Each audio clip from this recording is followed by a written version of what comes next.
Hey guys, it's your boy Hypey with another video. I've been speedrunning recently, and I wanted to upload this personal best I got on this ROM hack called Super Insecure World, which I thought was pretty good, especially for myself. And I thought I'd put some commentary for it, just to talk about the little bit parts of the ROM hack and what I really enjoyed from it. This ROM hack was actually made by a creator called Doggy or Doggy. I'm not really sure how to say it. It's kind of funny because they actually bring it up in one of the ROM hacks they made. I've been playing the trilogy, and the level design has been pretty interesting. So I've been kind of trying to get my toes dipped in the water to try out speed running with these ROM hacks that are under intermediate level. Some sections definitely not too bad, but you'll see the challenging goes. Um, this level isn't really much going on. It's just simple platforming with these timed platforms. If you notice, you'll see sections around in this ROM hack with an eye symbol. That usually just means that you have time to look at what's happening ahead, and so you don't have to just keep holding forward, which I thought was pretty cool for this ROM hack. One thing I really struggled with is trying to read the situation at hand very quickly, so I really appreciate those moments. But right now, we're about to come up to the end of this level where you just jump on these platforms, and we're good with the first section. This ROM hack's actually not too long, but uh, it does have 10 exits, I believe. It introduces a bunch of cool concepts that, well, I thought that were pretty simple but neat. For example, in the second level, we'll be following things mostly that are on shells, which I always think is pretty interesting to just put them on a fast shell because they should not be going that fast in the first place, like the spiny, or like even that with the cape, just carrying it off. I thought that was pretty cool. Even in this checkpoint, you'll see that a shell will be carrying the bullet bill, and once it gets destroyed, it moves on as it should be. You even throw the Yoshi up here, so that way the bullet bill can go the way it's supposed to, and Yoshi eating here, that way the platform stays up there. So it's pretty interesting. Um, this next section I thought was pretty fun on my first playthrough because if you notice, you'll see this platform, but even though with the shell, you're not really carrying momentum with it, so you have to run on it. But it does go pretty fast, so it's pretty easy to just fall off in that section. And so this ending too, we needed to kill the shell at the right spot so the platform lands there and makes it an easy jump for us to end at the section of this level. So pretty interesting. I thought it was kind of difficult at first just because catching up with those platforms, it's very easy to just fall off. You don't really expect the momentum not to carry you, in my opinion. So it's pretty cool. This section, you'll see a bunch of these dotted lines, and basically, you have to be in your spin jump animation. If you are in any other animation, you'll just straight up die. So anytime you see these parts, you'll see that I have to spin for sure on those, which is going to make sense for this section because right here, it just means that I have to be spinning the whole time. If I land on any of these dolphins, I would not be in spin animation anymore. So that's what all the dolphins are doing there, just trying to avoid them so you don't land. And we end up getting hit with the checkpoint. We're gonna get some Yoshi action here. It's kind of cool because Yoshi just follows wherever Mario is, so you can see him tracking just like that. This section's pretty interesting because you bonk your head on the ceiling, so you can clip to the bottom, spin there, so you have to make sure you can go through without dying, and a neat little ending with just making sure you spin in through the spot. Not too bad, but with that, the third level's done. One thing that's pretty interesting about this ROM hack too is that you'll see some mechanics that just kind of get carried on. You can kind of tell the creator really enjoyed it. Kind of like how that last level we saw the spinning stuff, you'll see it on these bars too. So just gotta make sure to stay. It does seem like a common pattern, which is kind of interesting because it's not too much, but it's there. A bunch of aspects in this level does involve having to wait um, for uh, these side-scrolling bars. I actually don't know what they're called now that I'm mentioning it out loud. while also trying to be in your spin animation. So I thought that challenge was pretty interesting, especially because you're usually always regular jumping when it comes to these bars. So the fact that they have these spin jump sections need be. There's also a message block at the first checkpoint that you saw in this level. It basically says you need to take damage here or else you'll die. So you'll see these red coins to signify that you're supposed to die there, jump on the top. And because of that, we're able to get P speed in time to get the rope because if you don't, you just fall off the level and you would die and you have to do it again. I'm pretty sure the mushroom is supposed to stop you for like you'd be too big for a certain part with the skull, so I think that's why the creator wants you to take damage there. But I'm not really sure. This section's pretty interesting. It has this little cannon that once you're in there, it kind of follows Mario wherever he goes. You just have to be in there for the first shot, though. So you'll see me get in there, shell jump, go with the up pipe. And I think this section is really cool because you kind of just hold forward and then you hold left. It's something like so simple and sweet, but uh, it just looks really cool. It feels real cool too. This section is actually not too hard and it looks kind of cool, so very fun section. And right here, we're going to shoot our way to the top to get into the very first boss fight of the ROM hack. Which you'll see again using the cannon, you're kind of stuck on it because, especially because it tracks Mario. But you'll see me hit these on and off switches. Every time I hit it, a shell will drop from the sky to try to help me take down this ghost, this boss. Usually it's Boo, King Boo, but the particles are kind of different, so it's kind of interesting. But we'll just say it's King Boo, you know. And so you get 3 hits easy. Just take the first boss there. Not too bad. I do want to talk about how there's one thing that made me not want to continue with this ROM hack at first. It's the fact that there's a section in one of the levels where if you land on a P switch, you would continue with the level. However, you can jump on it, do a 1 frame jump to skip it and actually save 40 seconds. And I actually kept getting those in my runs, but um, it's just not consistent, is what I would think. That'll come up for later, but for now, we go to this level with these leaping frogs, and or at least they look like leaping frogs. I kind of missed time to jump over there. I kind of just jumped all the way over, and I'm losing it right now. You can see me that I'm just jumping to my death for fun. But it's pretty interesting because it reminds me of one of the enemies in Mario. Again, I don't remember what the name is, but they kind of look like a similar design. Once you get close enough, they'll jump towards you, and we'll jump on this disco shell to try to get to the top here. This section is pretty interesting. Just make sure they don't touch you, or else you'll straight up die. That section is so hard for me actually, so being able to play that with just patience is kind of tough. Now this one is the same concept except we're going to be using a lot about P speed here. Full run momentum right here. Here's a nice little bounce to go around. And we'll take a little wait. There goes that eye I was mentioning earlier. I forgot to point that out. Now they get a little faster. We got to spin because of the bars here. And even if you spin on those, you actually kind of fly pretty high. So you don't want to hold jump after doing it. You kind of want to wait a little bit just so you can still get that temporary air, but not going to the sky. This one we got one last guy. He's a little bit hyper. He's going left and right really quick.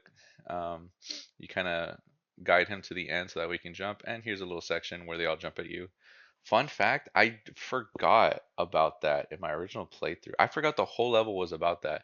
And I just ran straight. And so when they all jumped, I was like, oh, the first 3 coins were supposed to scare me. And so I just got really lucky. So I thought that was pretty funny.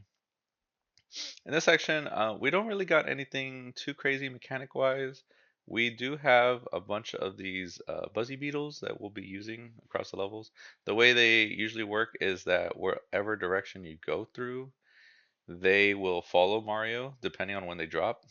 So you'll see a lot of manipulation about that. Make sure we throw one up there to not hit the on and off switch so we can keep going here. Make sure that we get close enough to these to drop. And right here, we're gonna have to time a little bit of a jump. And for doing that part, I'm kind of surprised how consistent it'd be, seeming that it's kind of a strict timing. I'm not really good at those.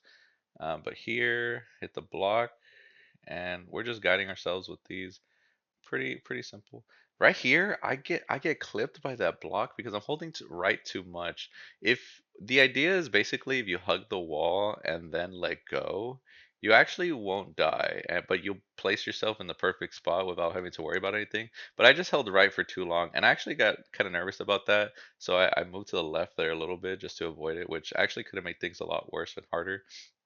Right here, we jump on the switch, and then we're gonna need to shell jump, and we actually get a an up pipe situation where it's done for you. You just need to hit the top of the pipe and it'll get it for you, which is pretty nice because up pipes are very mean. Honestly, like that one, it didn't even look like I would be able to make it. It looks like I was missing a little bit of height, but who cares? We take those.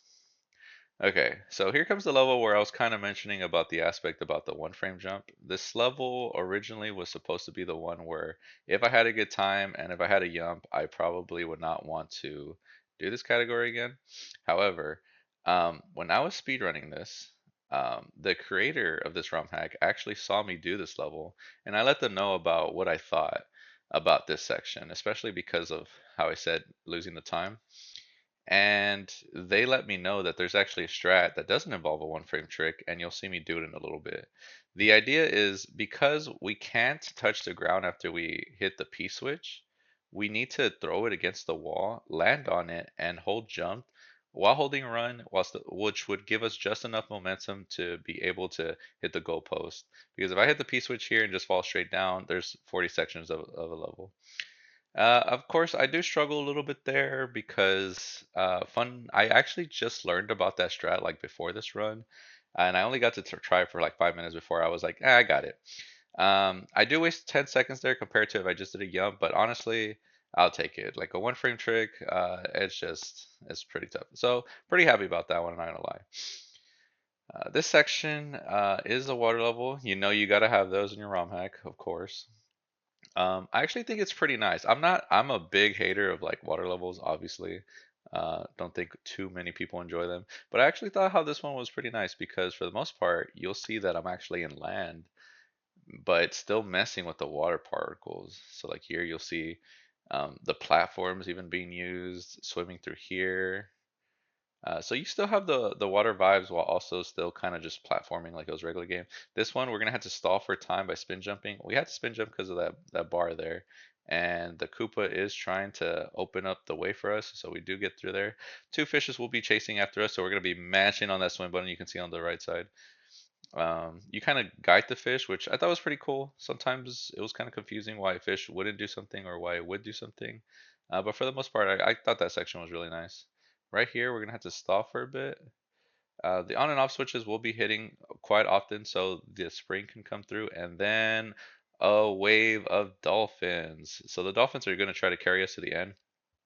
We need to hit the on and off switch button before they hit the ground, because if they hit the ground with no water, they just straight up die. We did lose one. Well, actually, technically, we lose all of them there, but we lost one on the way. He did not get to meet the end of the journey like the other dolphins, so I salute to you, my good soldier. But we made it to the end. At the end, you'll see that I'm on a bunch of munchers. Those are actually fake. It's just supposed to be part of a troll. And since we're aware of that, we just kind of run on that for extra speed instead of being on the water. Okay, now this section I think is really cool, but I'm really bad at it. And you could see that from a couple of deaths. I'm actually kind of surprised how well this run was going up until this level. And on the bright side, at least I'm dying in the early part, which isn't too bad. But it was a level I really struggled with, and every time I practice it, I would always one-shot it. So it's kind of unfortunate seeing a bunch of deaths there, but honestly, not too much time lost. The idea of this level kind of reminds me of kind of like a similar mechanic that you would see in Donkey Kong Country, where they just constantly shoot barrels, and depending on the speed is kind of what you do to adjust with it. So it's pretty fun. Right here, we're gonna actually carry the blue shell. You're supposed to time it to where it doesn't get hit by the green shell, but naturally, if you're just going fast, you can just throw it up there and it won't be a problem. Right here, we have to spin on the shell just a couple times so it doesn't activate it too early. We juggle a little bit here. This part always gives me a lot of problems. I always hold left and right like a bunch of it. And here we're going to need to carry a shell while jumping on one to activate the switch. We're going to be using the shell to jump here. Now this is the part where we wait for a Goomba. So we just throw some blocks up there to make sure they don't touch the on and off switch so we can get through. And with that, we're done with the level. And not too much time wasted. Oh, actually, I forgot about this boss. Whoops. Okay. And we're back with King Boo, parentheses, particleized. I don't know. There's something going on with them. Um, but the for the most part, this fight's pretty easy. All you have to do is make sure you don't die to these saws on the top, and you can just keep jumping on the shells. And if you need to, you could just hold the shell and turn around if you are really struggling with that. So it's actually not that hard of a fight. Um, but pretty pretty nice level. I really liked it, although I'm not really the best at it. But we'll be going into the last level here, which is one thing that's really famous for every ROM hack I'm kind of seeing as a pattern is that they love combining all the stuff they did throughout the ROM hack. So we see the Buzzy Beetles, we see Yoshi eating the things that are carrying things, we see the spin jump through here. And it's very cool. It's just fun, like using everything you've learned into one big level. We're gonna jump off the Yoshi and we're gonna go into this next section. This next section I thought was pretty neat because it's the water section with these jumping frogs, and I actually don't trust the timing on this by an accident. If you just hold forward, honestly, you never miss this, and I kind of make a note of that as well. But um, you just jump on them and you kind of carry off. So they slow down with the water, but just using the manipulation there to keep going is pretty neat. So this the bar is actually following me, so that's why it's going pretty fast there, which is pretty neat. Reminds me of the third level, fourth level in this ROM hack. And right here we're gonna juggle through using this, and we should be entering the final boss. Right here, some lore text for Insecure Mario. It's pretty good, I promise. But it's something that you would see with the text boxes. Now we're gonna go against this different version of King Boo, that different color and such, and it has these eyes. You can kind of see on the front side. Um, we're gonna need to navigate this auto scroller by throwing these shells at it. Of course, it still takes 3 hits, but we're just making these interesting movement choices because it manipulates where the ghost is gonna go and where they're gonna move. And right here, it's getting a little bit close, but we do get the hit before time, and the door will spawn wherever the boss gets hit. So actually, a pretty good spawn, honestly. Right here, though, we're gonna have to escape the level a little bit like I guess kind of like Metroid escaping a place before it blows up. But again, still combining all the elements that even from what we saw in the first level, and right here letting us know that there's fast. You can actually get a little bit of time save here by just jumping already and going through. And so that was Super Insecure World. This is the credit system, and this is about it. But I hope you guys enjoyed. Let me know if you guys prefer more content like this. I'll probably upload another speedrun soon of Super Ego World, which is another ROM hack by the same creator. But until then, I'll see you guys next time. Dude, okay. Damn, this run is.